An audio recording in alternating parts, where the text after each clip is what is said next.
Perkenalkan, kami dari kelompok 2 dengan saya Andang Panji Nugroho dengan akhir NIM 234. Saya Zahra Falisya Nabila dengan akhir NIM 227. Saya Nur Alfia Salma dengan NIM akhir 238. Saya Dia Yulandari dengan NIM akhir 210. Saya Nisa Aulia Putri Selina dengan NIM akhir 229. Dan saya Lutfi Hairunisa dengan NIM akhir 205.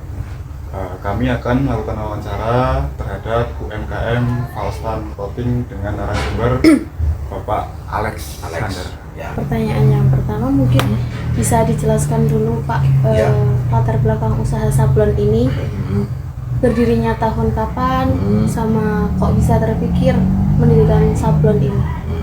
Kalau untuk Falstan sendiri itu dibentuk tahun 2018, kita mulai usaha. Terus untuk terfikirnya itu dari lulus SMA itu sudah usaha bareng sama temen, kita belajar sablon. Karena kebetulan saya dan temen itu dulu itu anak underground, hidupnya sama anak-anak punk, itu lebih banyak itu belajar sablon untuk mencari rezeki. Di situ kami belajar nyablon sendiri, terus kita buka distro tahun-tahun 2012-13, terus makin berkembangnya waktu 2018 fokus ke sini usaha sendiri. Selanjutnya untuk pertanyaannya, data apa saja yang dicatat oleh Falstan Cloth? Misalkan kayak data transaksi penjualan seperti itu.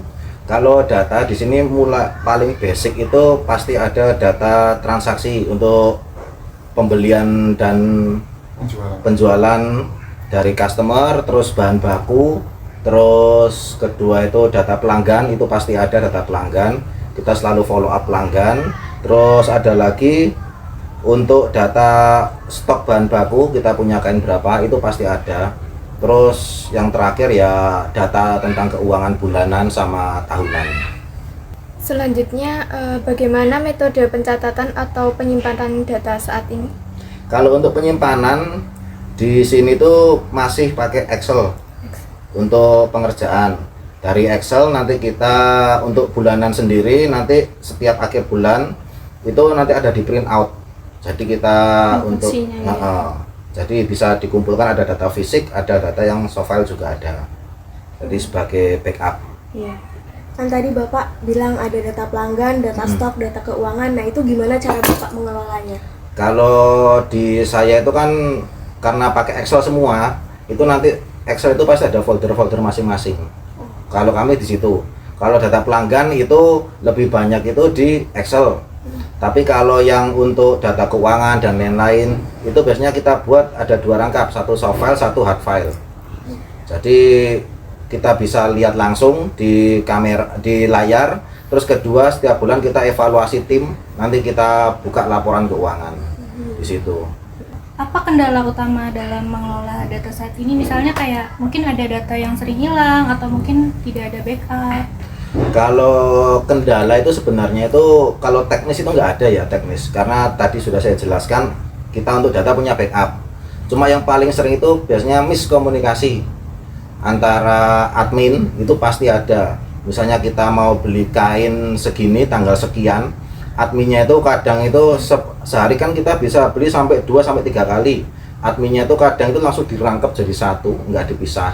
Itu udah miskom kayak gitu kan, harus dipisah untuk detailnya. Jadi kita tahu pergarapan ini, garapan A itu menghabiskan berapa kilo kain, terus catnya berapa kayak gitu. Kalau untuk teknis selama ini nggak ada data hilang, enggak.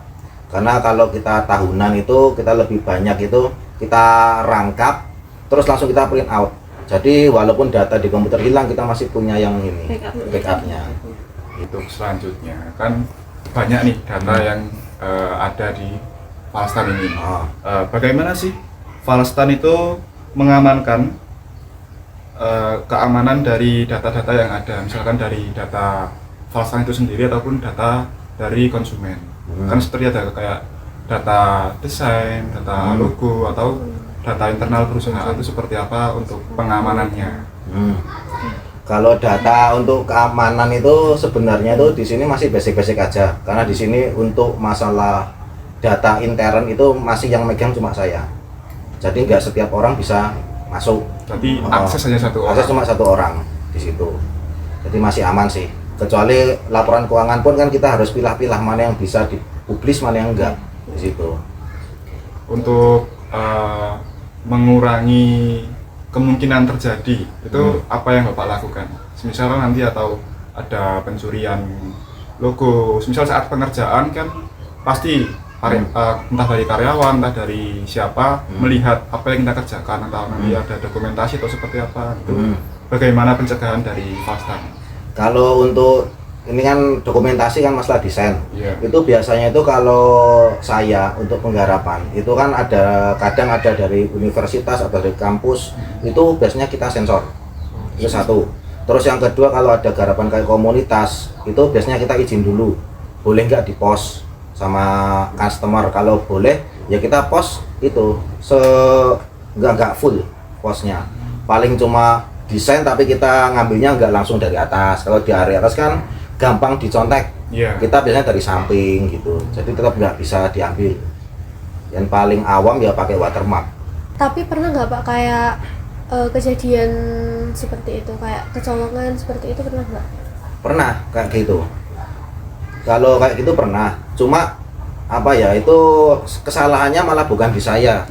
Jadi kesalahannya dari broker, dari customer. Dia nge-share desain, dia itu mau buat kaos dari 2 divisi, desainnya yang dicolong di situ. Nah, biasanya kalau untuk mengantisipasi desain dengan kalau kayak broker atau instansi, kita biasanya pakai MOU. Jadi kan ada perjanjian nanti desain ini boleh keluar apa enggak, boleh dipublis apa enggak. Kalau dipublis nanti kan pasti ada sanksi kalau MOU. Oh, jadi dari kami juga nggak publis, dari mereka juga nggak publis di situ. Mungkin ini Pak, pertanyaan terakhir. Ini kan di awal belum sempat ditanyakan. Kenapa sih kok dinamai Falstan Cloth? Asal usul namanya. Falstan itu aslinya bahasa Swedia. Itu artinya itu kemakmuran. Kalau kita pakai bahasa Inggris terlalu pasaran. Iya. Berarti kalau hubungan dari nama terus sama perusahaan sendiri apa itu Pak, filosofinya? Ya filosofinya dengan dengan kami buka usaha seperti itu bisa membuat suatu yang kemakmuran. Hidup kita jadi makmur, bukan hanya untuk owner, tapi juga untuk karyawan dan warga sekitar juga.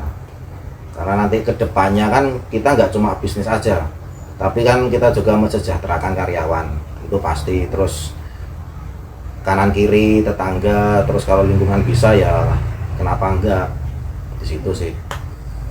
Mungkin itu saja Pak pertanyaan dari kami. Terima kasih atas tempat sama waktu yang sudah diberikan. Ada kurangnya kami mohon maaf. Terima kasih. Ya, sama-sama.